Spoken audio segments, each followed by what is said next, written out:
સંસારમાં આવતા જોબા માન થાય, અપમાન થાય, કોઈ નાનો મોટો પ્રસંગ રચાય,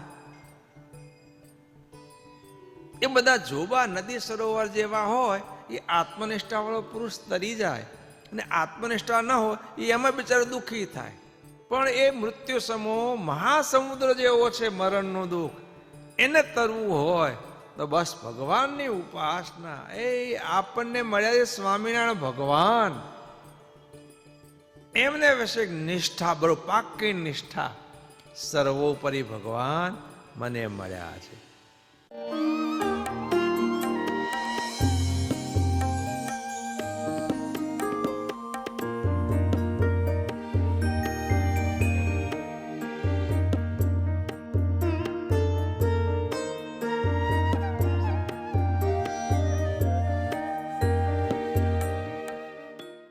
સ્વામી કે આવા કામ, ક્રોધ અને લોભ અને ભય, આ ચારનો યોગ બને તો પણ ધીરજ ડગે નહીં. કેમ?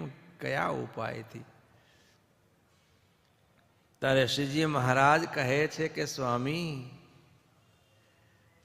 કામમાં, ક્રોધમાં, લોભમાં, ભયમાં પણ ધીરજ રાખવી હોય ને તો આવી સમજણ જોઈએ, અને આ સમજણની દૃઢતા જોઈએ, ચરિતાર્થ જોઈએ કે આ સમજણ હું દેહ નહીં, હું દેહથી નોખો અને સર્વને જાણનારો જે આત્મા તે હું છું. ત્યારે બ્રહ્માંડ સ્વામી કહે, મહારાજ એ આત્મનિષ્ઠા, હું દેહથી નોખો જે આત્મા તે હું છું, એ આત્મનિષ્ઠા એ અંત સમયે કેટલી કામમાં આવે કે ત્યારે શ્રીજી મહારાજ કહે છે, જેમ નદી તરવી હોય ને તો તારું હોય તરી જાય, જેને તરતા આવડતું હોય એ નદી તરી જાય, નાનું સરોવર પણ તરી જાય. અને ન તરતા આવડતું હોય એ કિનારે જ ઊભો રહે, એ અંદર ઝંપલાવી શકે નહીં. પણ સમુદ્ર તરવો હોય ને ત્યારે તારું હોય, તરતા આવડતું હોય, કલાકો સુધી પાણીમાં તરી શકતો હોય. જેમ આપણે પૃથ્વી ઉપર 5-7 કલાક ચાલી શકીએ ને, એમ 5-7-10 કલાક પાણીમાં તરી શકતો હોય એવો તારું હોય કે તરતા ન આવડતું હોય. બંને વ્યક્તિને સમુદ્ર તરવો હોય ત્યારે વહાણની જરૂર પડે. કો વહાણ વગર તારું ન તરી શકે, હો, સમુદ્ર પાર ન કરી શકે. સમુદ્ર તરવા માટે તારુંને પણ વહાણની જરૂર પડે, અને તારું ન હોય એને પણ વહાણની જરૂર પડે. એમ તારું તરતા આવડે આવી પૂર્વે કહેવી આત્મનિષ્ઠા કેળવી હોય ને તો નદી સરોવર તરી જાય. કહેતા સંસારમાં આવતા જોબા માન થાય, અપમાન થાય, કોઈ નાનો મોટો પ્રસંગ રચાય, એ બધા જોબા નદી સરોવર જેવા હોય એ આત્મનિષ્ઠા વાળો પુરુષ તરી જાય, અને આત્મનિષ્ઠા ન હોય એ એમાં બિચારો દુઃખી થાય. પણ મૃત્યુ સમો છે ને એ સમુદ્ર જેવો છે કે મૃત્યુ સમાનું દુઃખ, કષ્ટ સમુદ્ર તરવા જેવો કાઠું છે. કષ્ટ તરવું એ મૃત્યુ સમરો, એ જે કષ્ટ, એમાં પાર પામવું, એમાં આત્મનિષ્ઠા કાંઈ કામ આવતી નથી. એમાં તો ભગવાનની ઉપાસના રૂપી વહાણની જરૂર પડે છે.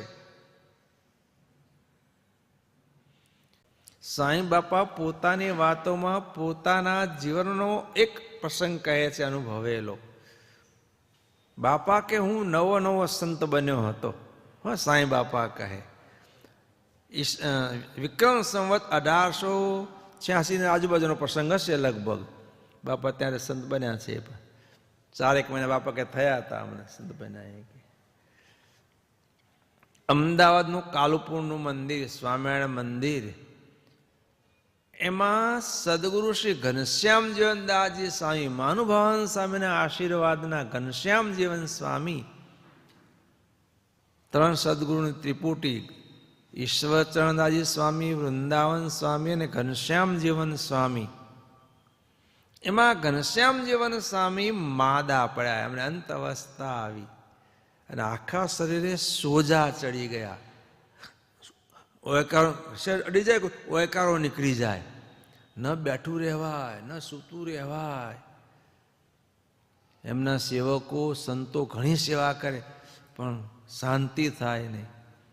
અને ઘનશ્યામ જીવન સ્વામી એમ અફસોસ કર્યા કરે કે બાપાશ્રીએ આશીર્વાદ આપ્યો હતો કે ટાણું આવે તમને હું સંભાળી લઈશ. કે શું એ બાપાશ્રીએ આપેલો આશીર્વાદ મારું પાનિયું ખોવાઈ ગયું? કે વૃંદાવન સ્વામી જોડે બેઠા, બહુ સમજાવે પણ આમ જ કર્યા કરે. પછી વૃંદાવન સ્વામીને થયું કે ઈશ્વર સ્વામીને બોલાવીએ. એટલે ઈશ્વર બાપાને બોલાવ્યા. સરસપુરમાં હતા ઈશ્વર બાપા.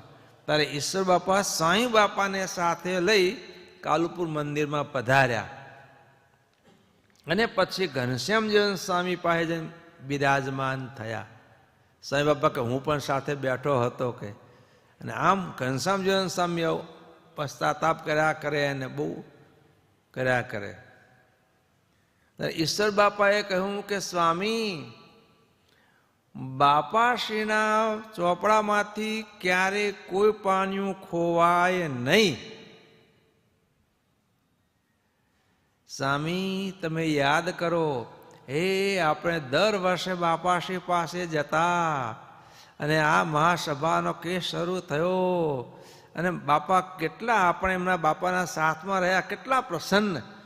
અને યાદ છે તમને સ્વામી, બાપાશ્રીએ રાજી થઈને મારા માથે હાથ મૂક્યો, દાઢીએ હાથ રાખ્યો અને હલાવીને કહ્યું, મને વૃંદાવન સ્વામીને ને તમને ત્રણેયને આ પ્રકારે કર્યું. માથે હાથ મૂક્યો, દાઢી એક હાથ રાખ્યો અને હલાવીને કહ્યું કે આવા સાધુ તો કે અક્ષર સુધી ક્યાંય મળે નહીં. કે અને એ અમદાવાદ દેશમાં, ગુજરાતમાં દાળ રોટલીના જમનારા કે કચ્છમાં આવીને મઠ જમે છે. કે અમારા સત્સંગને માટે, યોગને માટે. કે તમને સ્વામી યાદ છે?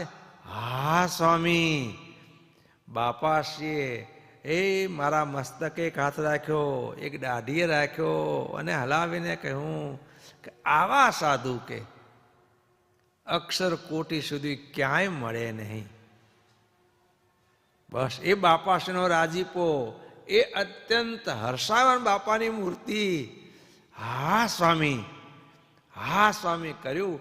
લીલા યાદ કરીને બધું દુઃખ ખોવાઈ ગયું ને ભગવાનના ઇદમ દર્શન. ઓહો, શું મહારાજ! તે જ કરતા મૂર્તિ મોટી. પછી જેમ હુવાળો ગમે તેમ કરો, હોય હશે ને બસ મહારાજ, મહારાજ, બાપા, મહારાજ. બંધુ, મૃત્યુ સમો આવો કષ્ટદાયક છે. શાસ્ત્રમાં કહ્યું છે, જન્મ અને મરણનું દુઃખ બહુ મોટામાં મોટું દુઃખ છે જીવને, દેહધારીને. જન્મનું દુઃખ ભૂલી ગયા આપણે, બહાર આવ્યા એટલે બધું. અંદર ઘણું દુઃખ છે, પીચાઈ પીચાઈ નીકળવું પડે. શેરડીનો સાંઠો સંચાવવાને કેમ નીકળે એ રીતે. અને ઉદરમાં 9 મહિના સુધી નહીં બારી, નહીં કોઈ પ્રકાશ, નહીં વાયુ, અને નીચે 72 કોઠા જલે. અને માતા ખાટું, ખારું, તીખું, ગરમ ખાય અને કીડા બધા ફરતા ફોલે. કેવું કષ્ટ કહો. અને મરણનું દુઃખ તો જન્મ કરતા મોટું છે. બધા દ્વાર ઉપર એમના દૂતો આવીને દ્વાર રૂંધે અને અંદર પ્રવેશ કરીને ઉઠાવે, અને જે દ્વાર જઈને પાછો મારીને કાઢે. બહુ કષ્ટ છે છોડાવવું હોય. પણ એ મૃત્યુ સમો મહાસમુદ્ર જેવો છે મરણનું દુઃખ.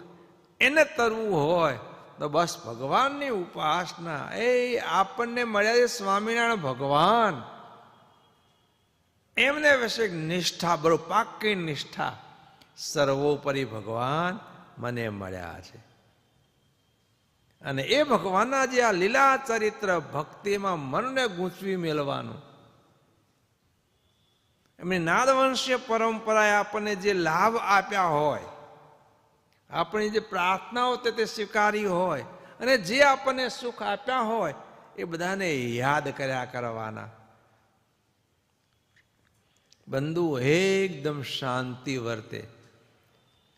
મૃત્યુ સમય ન હોય ને ચાલુ સમયમાં પણ બધા જ આપણે 3 પ્રકારના તાપમાં દેહધારી માત્ર અખંડ શેકાઈએ છીએ. આધ્યાત્મિક, આધિ ભૌતિક ને આધિ દૈવિક 3 પ્રકારના તાપમાં દેહધારી અખંડ શેકાઈએ છીએ. એમાંથી બચવા માટે બસ ભગવાનની ઉપાસના, એનું આસ્થાપૂર્વકનું ચિંતન મનન, પ્રેમ ભાવથી ભગવાનને સંભાળ્યા કરવા. જોજો બંધુ, અંતરમાં શાંતિ શાંતિ થશે. લીલાના ગ્રંથો વાંચવા, એ લીલાના પ્રાર્થનાના કીર્તનો તન્મય થઈને બોલવા, ભગવાનને ઓતપ્રોત થઈ જવું, એકદમ અંતરમાં શાંતિ શાંતિ થઈ જાય. આ શાંતિના ઉપાય છે. એમ મહારાજ કે સ્વામી, મૃત્યુ સમો તરવો ને અંત સમયે તો આત્મનિષ્ઠા કામ નથી આવતી, ત્યારે તો ભગવાનની ઉપાસના રૂપી વહાણની જરૂર પડે છે.